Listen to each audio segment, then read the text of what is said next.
Humanity had come a long way. In the last few decades, technological advancements had transformed life on Earth, uniting nations through rapid innovations in communication, travel, and even exploration beyond the solar system. There was a growing sense of collective pride, an almost defiant belief that Earth's inhabitants could face any challenge together. Humanity had faced pandemics, conflicts, natural disasters, and had come out stronger. But nothing prepared them for the day a message arrived from beyond the stars. The signal was unlike anything ever intercepted. It wasn't random noise or interference but a clear and structured transmission, sent by an alien race known as the Lemurians. Their message was polite and curious, almost warm. The Lemurians identified themselves as explorers from a distant system, equipped with technology far beyond Earth's. They proposed a dialogue with humanity, describing it as an opportunity for knowledge exchange, cooperation, and mutual growth. For a brief moment, there was excitement. The scientific community buzzed with anticipation. Many imagined the possibilities, the breakthroughs this exchange could bring. But while some were captivated by the idea, others took a more skeptical view. The memory of humanity's own history loomed in the background. Every invitation of peace, from a more powerful nation, had often come with a cost, especially when there were unequal strengths at play. Earth's leaders were cautious. They had learned too well that messages promising goodwill sometimes masked intentions of control or exploitation. The Lemurians' invitation didn't just reach scientists and diplomats. It quickly caught the attention of top government officials and military strategists worldwide. Meetings convened behind closed doors, discussions stretched late into the night. What did the Lemurians really want? Why reach out now, and why to Earth? The fact that these beings could locate and contact Earth so precisely left an unsettling impression. If they were technologically advanced enough to make contact, who was to say they weren't advanced enough to impose their will if they wished? After days of tense debates, the decision was made. Earth's unified Council of Nations, representing humanity as one, would respond with a single, cautious word. No. The Lemurian request was refused without a hint of negotiation, their polite offer met with a firm rejection. Humanity would remain self-reliant, sovereign, and unyielding. They weren't willing to become a pawn in someone else's cosmic game, no matter the promises. When the reply was sent, silence fell over the council chambers as everyone waited for a response. It didn't take long for the Lemurians to reply. Their response arrived in the same calm, almost soothing tone. They were puzzled, they said, by Earth's choice. Humanity's rejection was, to them, illogical and counterproductive. They couldn't comprehend why a society like Earth's would refuse such a generous offer. With a subtle undertone of condescension, they reminded humanity that open dialogue could lead to a peaceful future, one where Earth could benefit from the wisdom of an ancient civilization. The Lemurians pressed their point, implying that refusal might not be in humanity's best interest. But Earth's leaders held firm. This time, the reply was even shorter. No, thank you, they responded, closing the communication channel entirely.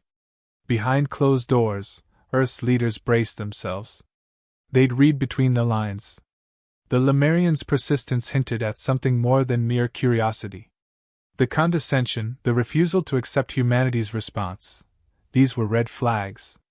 Earth's diplomats and military strategists suspected that the Lemurians hadn't come all this way to be turned away so easily. It wasn't typical for an advanced species to simply take no as an answer, not if they were invested in their original offer. As the Lemurians' final message vanished into the void, a tense silence hung over the world. The skies remained clear, and no ships appeared, but there was a shared feeling, a collective breath held. Humanity didn't know if it had just avoided a potential danger or invited it. The Lemurians' next message arrived quickly. This time, the tone was unmistakably different. Gone was the polite diplomacy. Instead, their words carried a calculated frustration. The Lemurians openly criticized humanity's response as illogical. They stressed that refusing dialogue went against the natural order, where lesser civilizations should welcome guidance from more advanced ones. Their words dripped with an unspoken threat that Earth's defiance could have severe repercussions. They didn't demand compliance outright but left little doubt about the cost of continued resistance. Earth's leaders took the Lemurians' pointed words as the warning they were.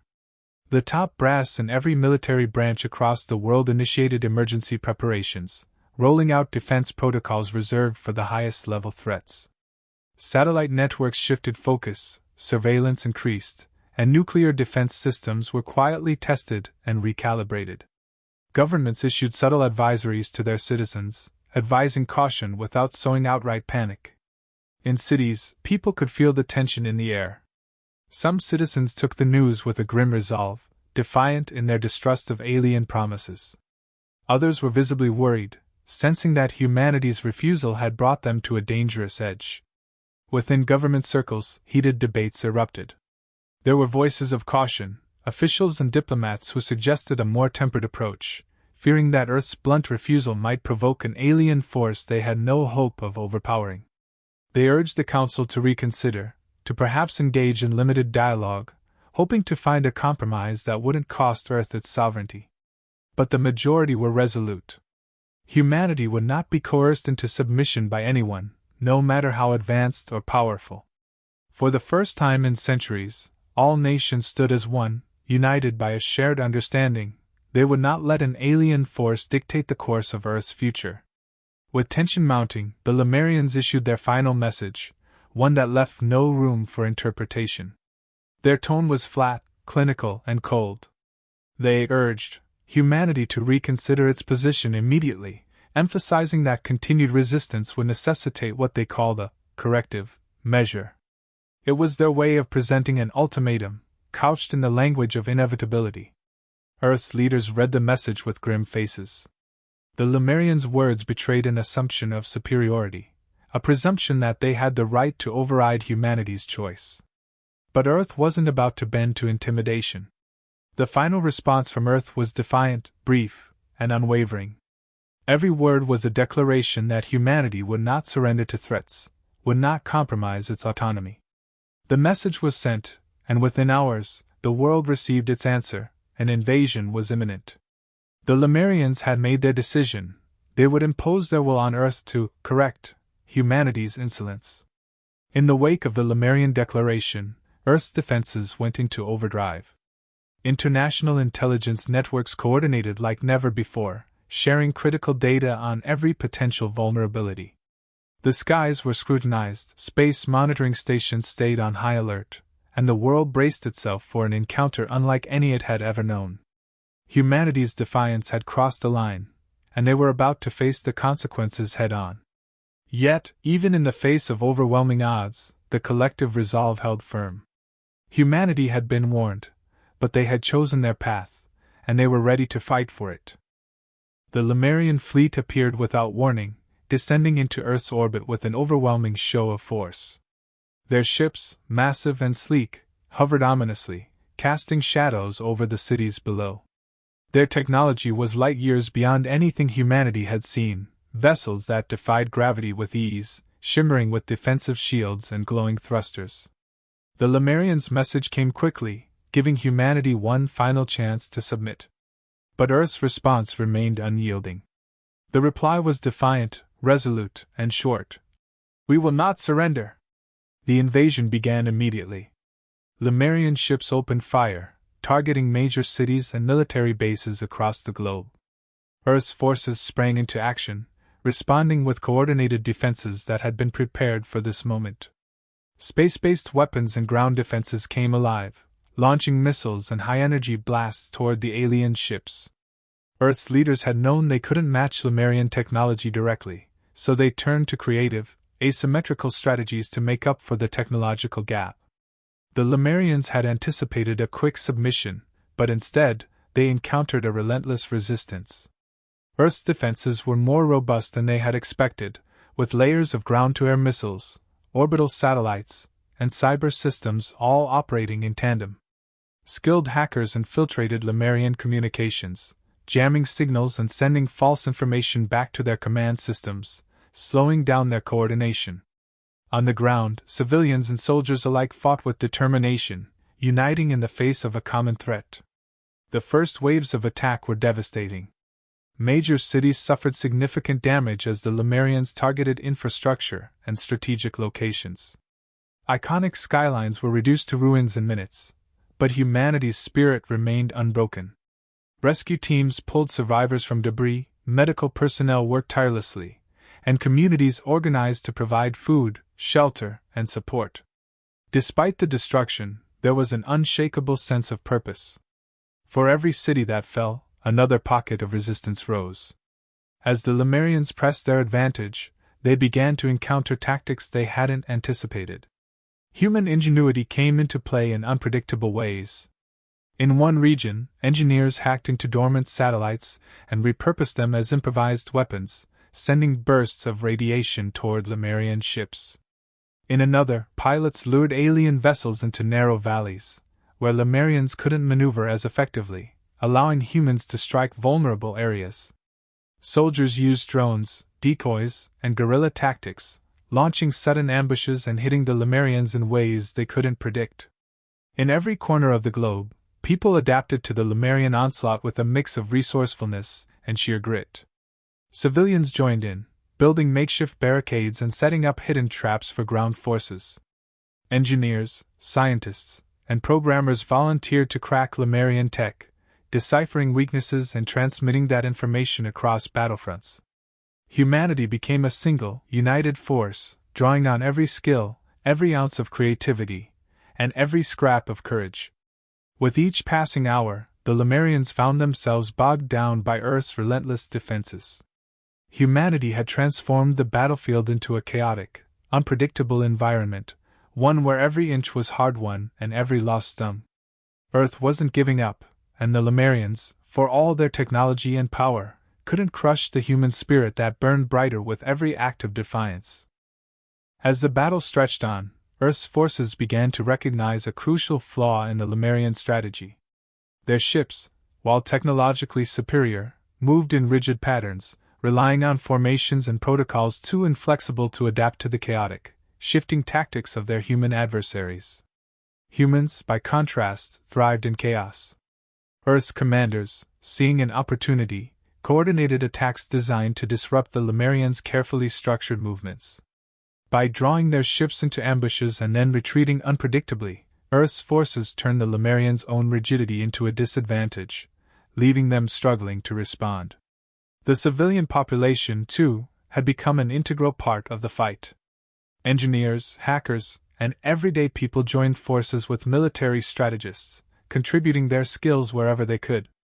Ordinary citizens modified drones and programmed bots to harass and confuse Lemurian ground units, creating distractions that allowed soldiers to target weak points. Social media ignited with stories of bravery and resilience, showing civilians working shoulder to shoulder with soldiers. The world watched as humanity's defiance blossomed into a global movement, a groundswell of courage that bolstered morale in every corner of the globe. The message was clear: humanity wouldn't just survive, they would resist, together. Across countries and cultures, communities came together to support the fight. Factories converted to produce supplies for the front lines, while communication networks shared critical intelligence at astonishing speeds. Groups that had once been divided by borders or ideology pooled their resources, united by a common purpose. Humanity's strength was no longer measured by military power alone. It was the resilience, resourcefulness, and grit of individuals that held the line. Farmers turned their fields into makeshift supply stations, teachers ran emergency communication hubs, and families took in displaced neighbors, keeping spirits high in the face of overwhelming odds. The Lemurians, unused to such fierce resistance, started to show signs of strain. They had anticipated a swift, conclusive conquest, but Earth's unrelenting defiance threw their calculations into disarray. Their forces began to spread thin, and small signs of fatigue crept in as Earth's forces chipped away at their resources and morale. The Lemurians, who had once seemed unstoppable, faltered in the face of humanity's resolve. For every victory they claimed, Earth's fighters found a way to reclaim ground, reminding them that their grip on victory was far from secure. Gradually, the tide shifted. The Lemurians, confounded by humanity's tactical creativity, were forced into a defensive position. The resilience of Earth's forces, amplified by the global spirit of unity, turned the alien invaders' mission into a quagmire. Humanity had become more than an adversary, they were a force that refused to be broken. With every setback, the Lemurians began to grasp the depth of their miscalculation. They had underestimated humanity, mistaking them for a society that could be easily subdued. Instead, they faced a world that adapted, persisted, and fought back with a fire they hadn't anticipated. The once dominant Lemurian forces were now on their heels. They had come to Earth expecting submission, but instead, they encountered a civilization that met every challenge head-on, pushing back with an ingenuity and spirit that turned the battlefield into a testament of human resilience. With every step forward, humanity proved that they were more than survivors. They were fighters, and they were here to stay. The final battle was nothing short of a worldwide effort. With Lemurian forces stretched and their resolve weakened, Earth launched a coordinated offensive across land, sea, and space. Every nation played a part, with soldiers, civilians, engineers, and strategists joining together to execute an unprecedented plan. Humanity's unconventional tactics proved to be the tipping point. They hacked into Lemurian systems, disrupted communications, and used cloak strikes to outmaneuver and overwhelm the alien invaders. The Lemurians, rigid and formulaic in their approach, were blindsided by Earth's adaptability and resourcefulness. Pushed to their limits, the Lemurian forces began to break. Earth's relentless assault drove them from one region to the next, their advanced technology now failing against humanity's unpredictable, united front.